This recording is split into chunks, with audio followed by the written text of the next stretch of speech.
Dear students, today we are going to start a new lesson.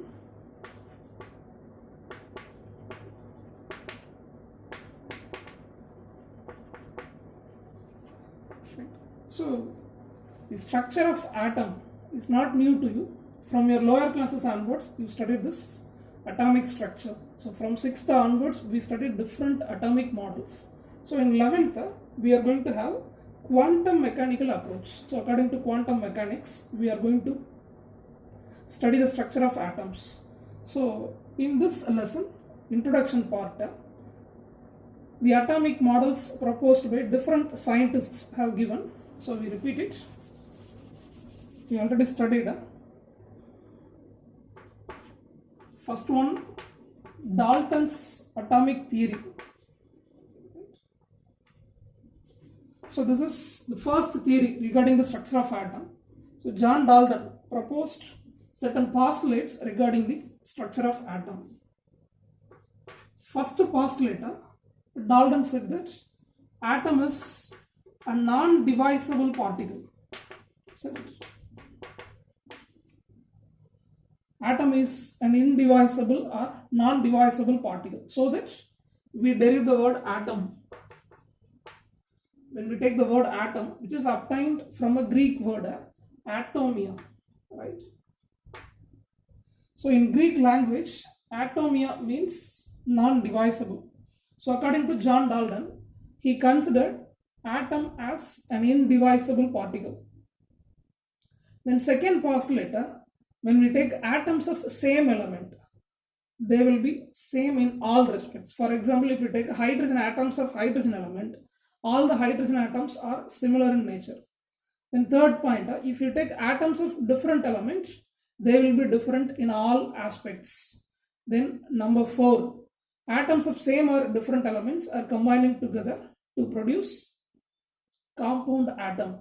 It's called a molecule. So these are the 4 major postulates proposed by Dalton. First one, atom is considered as a indivisible particle. Number 2, atoms of same element will be same in all respects.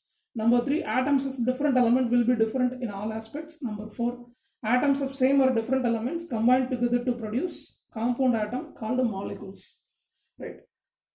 So, in 10th standard, you studied modern atomic theory. So, in modern atomic theory, we proved that most of the postulates of Dalton's theory as a wrong one. Right? Even first point, atoms are considered to be an indivisible particle by Dalton. But now we have proved that atom is a divisible particle. So due to the breaking of an atom, we are getting nuclear energy. So in nuclear reactors, we break the heavy uranium or thorium.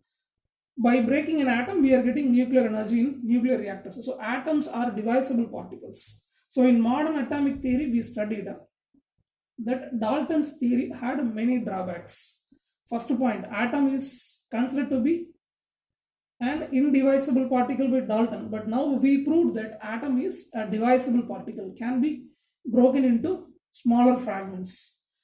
Next, number 2, atoms of the same element will be same in all aspects, but in modern atomic theory, atoms of same element will be different in some aspects. Example, isotopes. So as you studied in lower classes, I am not teaching it in detail, so just I am revising. So atoms of same element will be different in some aspects. For example, hydrogen. If you take a hydrogen, all the 3 are hydrogen atoms of the hydrogen element.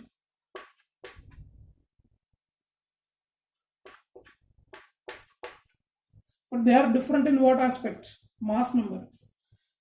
3 hydrogen atoms of the same element, hydrogen, are having the same atomic number but different mass number. So isotopes are common examples for this point. Then third point, atoms of different element will be different in all aspects by Dalton. But now we proved that atoms of different element may be similar in some aspects. So the Dalton's theory was proved as a wrong one. Right? First theory which deals with the atomic structure is Dalton's theory, but most of the postulates are proved as wrong one. So this is first one. Then after Dalton's theory, J.J. Thomson discovered cathode rays. Right.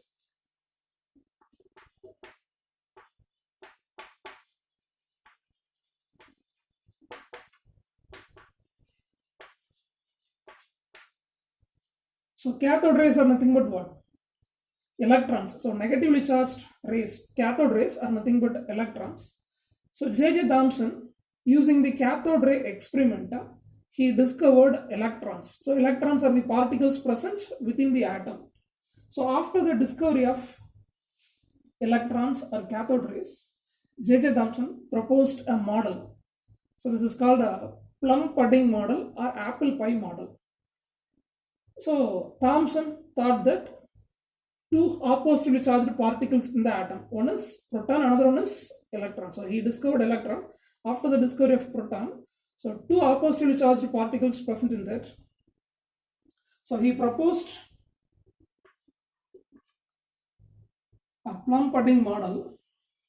According to that, he assumed atom as a positively charged sphere. Right.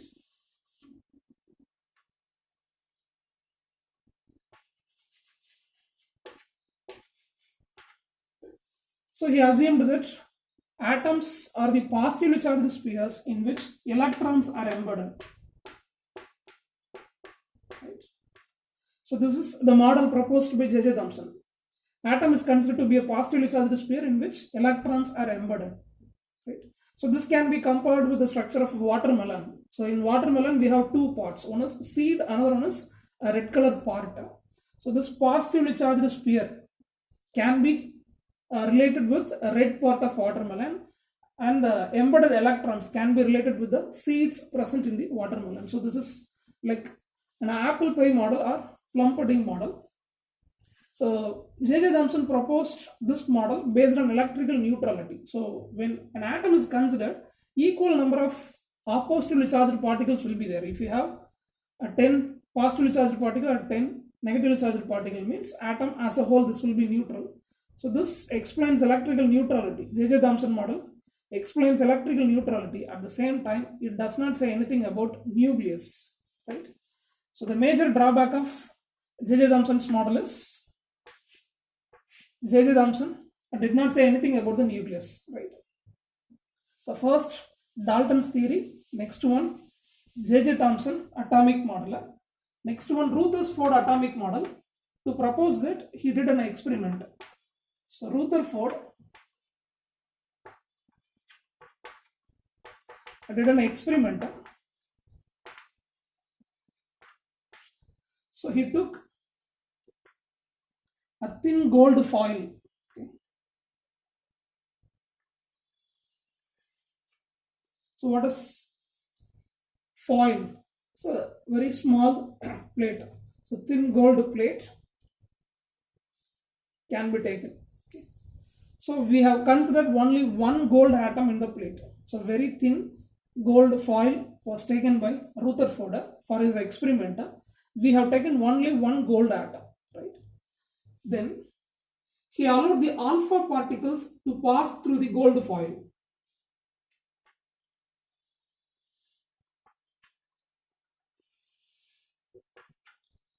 These are all alpha particles. So alpha means helium 2 plus ions, positively charged ion. So he allowed the alpha particles to pass through the gold metal foil, a thin foil. First observation is most of the particles are passing through the gold foil. So in a gold foil, more number of atoms will be there. To understand, we have taken only one atom. So alpha particles are passing through the gold foil. So this is first observation. From the observation, he thought that most of the space inside the atom will be empty. So when we try to propose the structure of an atom, the space inside the atom will be empty. Okay. So he assumed that atom will have more empty space. Then when alpha particles are striking the gold foil, few alpha particles are deviating from their position. So most of the particles are passing through the gold foil. Few alpha particles are deviating from their position. Right. So this is second observation. Now the question is why there is a deviation of alpha ray. when alpha ray is striking the gold foil, why there is a deviation in the direction? So this is the question. He thought that alpha ray is a positively charged particle. So alpha ray is deviated from the position or direction, means there should be a positively charged part inside the atom. So second observation is few alpha particles are deviated from their position. The answer is this deviation is due to the repulsion between the positively charged alpha particle and the positively charged part inside the atom, and he called this positively charged part as a nucleus. So Rutherford introduced the concept nucleus present in the atom. Then third observation, when alpha particles are striking the gold foil, very few alpha particles are returning back to their original position. This is third observation. He said that the positively charged part nucleus is at the center and it has more density, so that alpha particle is not able to pass through it. So this is third assumption. Okay. So Rutherford did an experiment. He took a gold foil. He allowed the alpha rays to pass through the gold foil. 3 observations based on that. 3 answers. First, most of the alpha particles are passing through the gold foil. It indicates that atom has more empty space. Number 2, few alpha particles are deviated from their position. It indicates that there should be a positively charged part in the atom. Then only there will be a repulsion between the positively charged part and a positively charged alpha particle. Point number 3, very few alpha particles are returning to their original position. They are not deviating as well as penetrating the atom. It indicates that the positively charged part in the atom should be in the central position and it should have more density, so that alpha particle is not able to penetrate. So based on that, he proposed a model. Based on the experiment, Rutherford model was given. He said that the positively charged part nucleus is at the center of the nucleus. The positively charged particle proton is present inside the nucleus, and the negatively charged particles electrons are revolving around the nucleus in the circular path. So this is the Rutherford model. Okay. So nucleus is at the center, protons present inside the nucleus, negatively charged electrons present outside the nucleus in the circular path. The electrons are continuously revolving in the circular path. And regarding the volume, comparing the total volume of atom, volume of nucleus is very, very small. Right? So these are all the postulates of Rutherford model. Okay. Next, what is Rutherford model drawbacks? Right. So in Dalton's theory, we proved that atom is a divisible particle. In J.J. Thomson model, what is the drawback? J.J. Thomson did not say anything about the nucleus. In Rutherford model, he said that the electrons are revolving around the nucleus continuously. Right. So when we take an electron in the circular path, according to Rutherford, the electron is continuously revolving around the nucleus in the circular path. So according to the theory of electromagnetic radiation, EMR, according to the theory of electromagnetic radiation, if any object which is in movement continuously, it will lose energy, isn't it? So if any particle is continuously moving from one place into another place, it has to lose the energy. So the same concept is applicable for electron. So theory of electromagnetic radiation is applicable to the electron. When electron is revolving around the nucleus continuously, it has to lose the energy. Finally, this will fall into the nucleus. Completely it loses energy means it will fall into the nucleus. Atom will be completely collapsed. So this is the general theory. So according to Rutherford model, if we assume an atom, the electrons are revolving around the nucleus continuously. That means at one particular situation, it will lose the energy, it will fall into the nucleus, the total atom will be collapsed. But what actually happens? Atoms are not collapsed. We have many materials, isn't it?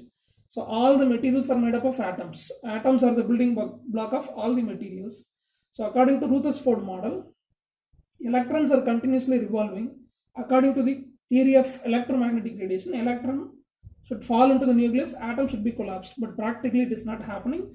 So the stability of an atom was not explained by Rutherford. He did not explain the stability of an atom. Why electrons are not falling into the nucleus? Why atom is not destroyed? So all these were not explained by Rutherford. These are all the drawbacks of Rutherford experiment.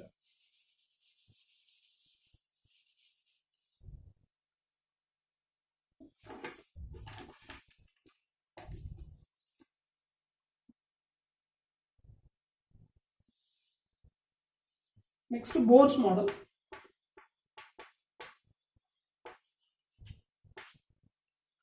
So the major drawback of Rutherford model is he did not explain the stability of an atom. Right? So Bohr's model tried to solve that problem. So Niels Bohr considered this Planck's equation. So this is called E is equal to H. It's called the Planck's equation. Planck is the name of the scientist. Right? So according to this concept, usually the radiation will be in the form of quanta. Okay. Electromagnetic radiation will be in the form of quanta. So it's called a quantized, right? So always energy is a quantized one. Okay. Quanta means a small packet. So in a discontinuous manner. So always the radiation will not take place in a continuous manner. It will take place in a discontinuous manner as a small packets. As a quanta, energy will be radiated, right? So radiation will be taking place in the form of quanta. So energy is quantized. So this concept was considered by Niels Bohr. So Niels Bohr proposed an atomic model.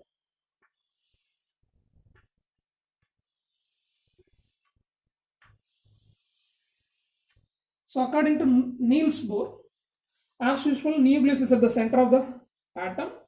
Protons present inside the nucleus, neutrons present inside the nucleus, and we have electrons. So electrons present outside of the nucleus in the circular path, right? Niels Bohr called these circular path as energy levels, right? Okay. So first postulate of Niels Bohr is energy level is quantized.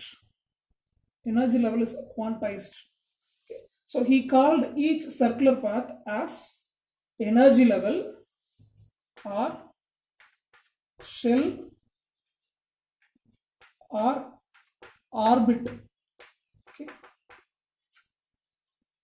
He called the circular paths in which electrons are revolving as orbits, shells, and the energy levels. The energy levels are denoted by the letters K, L, M, N, like that. K cell, L cell, M cell, N cell, like that. We can denote. Or else first cell, second cell, third cell, fourth cell, like that.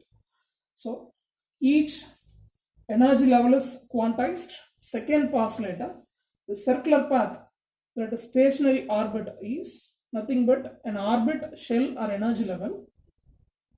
According to Niels Bohr, he said that each energy level is having a particular energy. If you take a first cell or K cell, it has a particular energy. So when electron present in the first cell will continuously revolve.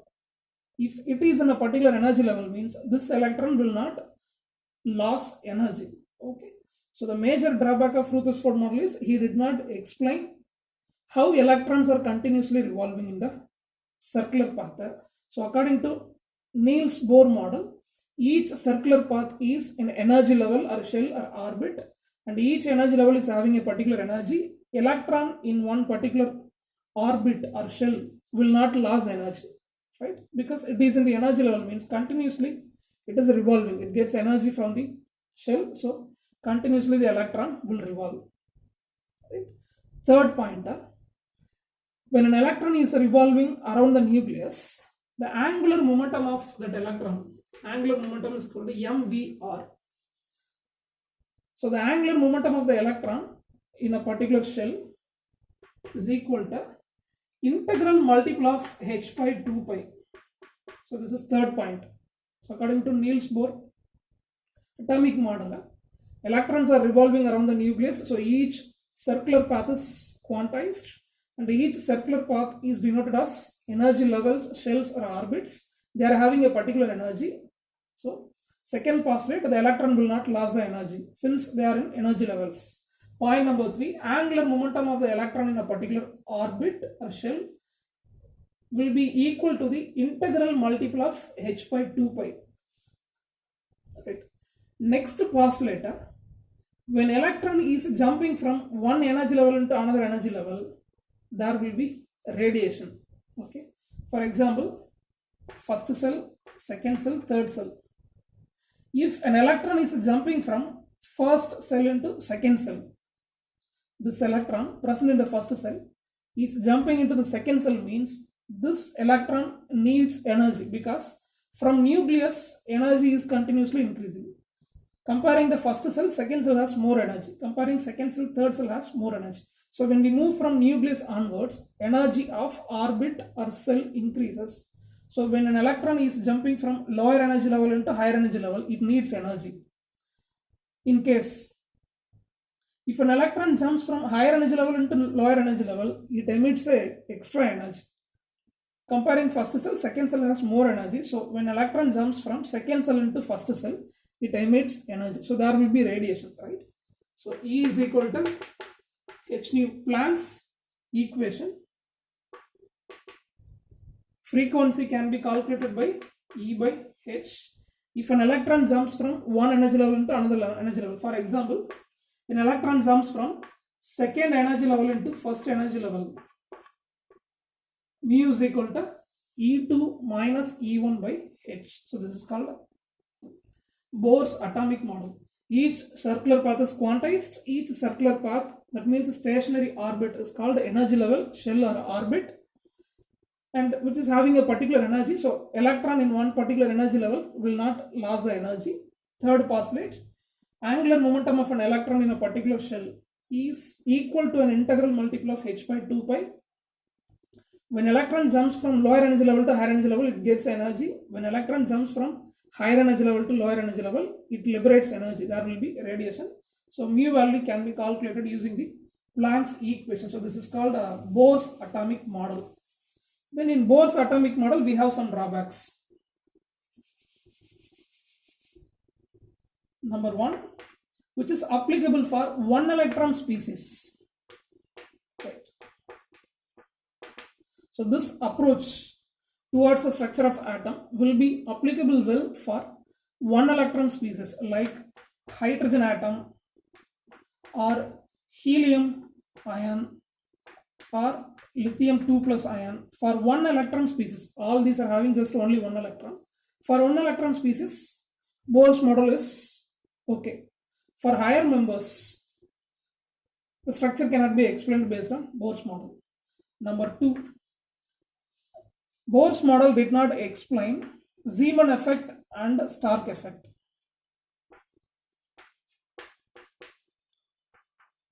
Okay. So 3 more questions. Write the drawbacks of Bohr's atomic model. Zeeman effect and Stark effect were not explained by Bohr's model.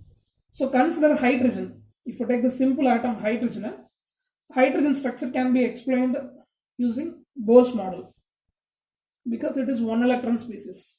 When the hydrogen is kept in spectrometer, we get spectral lines, right? So we get spectral lines. So in the spectrometer, spectral lines will be formed.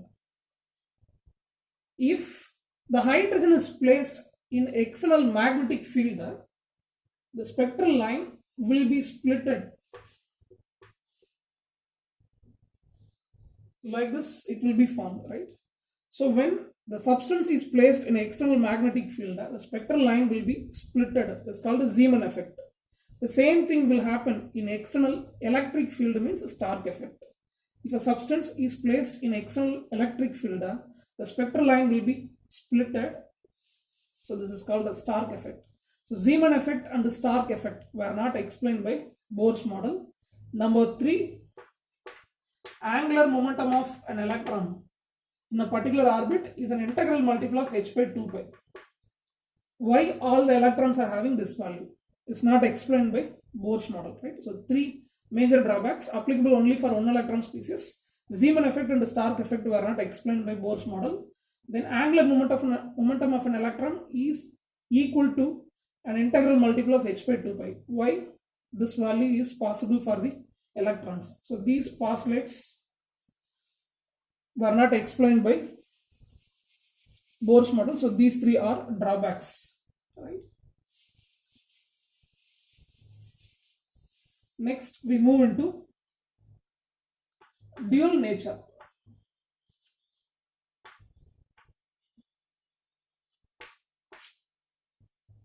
Consider E is equal to h nu and E is equal to mc square.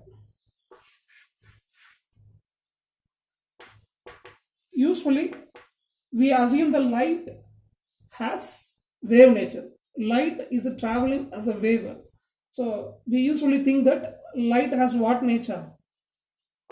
Wave nature, right? But the scientist Einstein thought that light has dual nature, both wave as well as particle. So this is called a dual nature, right? 2 properties for a particle. So he called the light as photons. So when we take light, it is having a wave nature as well as particle nature. So the dual nature of light concept was introduced by the scientist Einstein. So using the same concept, we are going to study the material particles, right?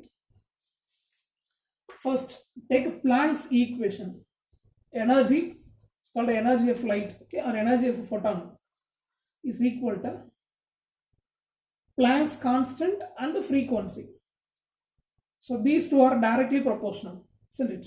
Always energy is directly proportional to the frequency. As you studied in physics, energy and the frequency are directly proportional. To remove the proportionality, we introduce a constant, Planck's constant. So this is called the Planck's equation. E is equal to h nu. It's called the Planck's equation. So this equation is denoting what? Light has wave nature, right? So light has a wave nature. So energy is directly proportional to the frequency. To remove the proportionality, we introduce a constant h. It's called the Planck's constant. Next, light is assumed to have particle nature, so that energy is related with a mass. Which will have mass? A particle will have a mass, isn't it? So m is the mass of the particle, c is the velocity of light. So light is assumed to have a particle nature. So this equation was proposed by Einstein. So this is Einstein's famous equation, E is equal to mc square. Based on this equation only, scientists prepared atomic weapons. Mass can be converted into energy. What we do in atomic weapons, mass is converted into energy, so that we get huge amount of nuclear energy. So famous Einstein's equation. So we take these 2. This is denoting the wave nature of light. This is denoting the particle nature of light. So light or photon is assumed to have dual nature. We relate these 2.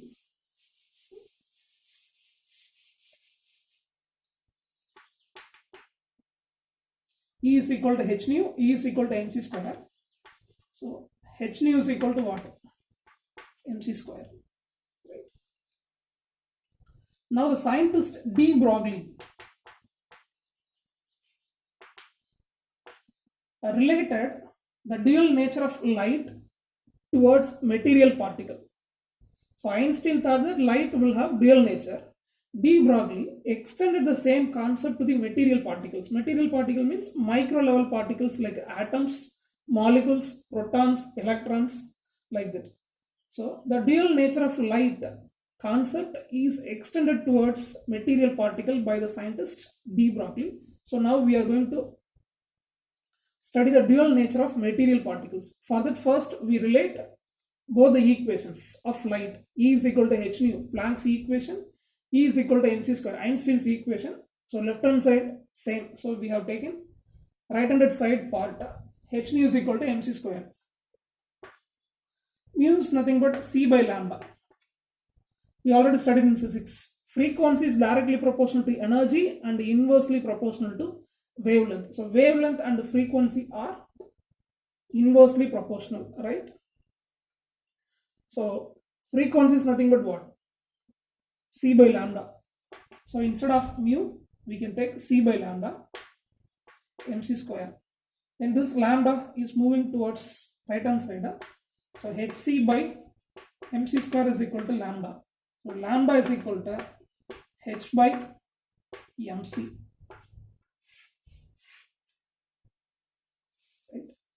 So Einstein thought the dual nature of light, the concept was extended towards material particle by de Broglie, so that he related both the equations. He obtained this wavelength formula.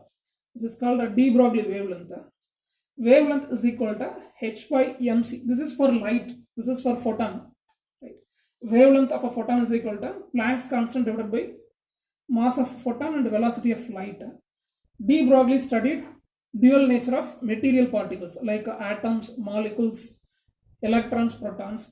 So this term can be rearranged called h by mv. Now lambda is wavelength of material particle, or we can call it as matter wave, right? Wavelength of material particle is equal to Planck's constant divided by mass of the particle multiplied by velocity of the particle. So mass into velocity is what? Momentum p, right? Momentum p. So this is called a de Broglie's wavelength equation. A public question, a repeated public question. Derive de Broglie's wavelength equation. So light has a dual nature. The same concept is extended towards material particle. De Broglie derived wavelength equation for a material particle. Lambda is equal to h by mv or h by p.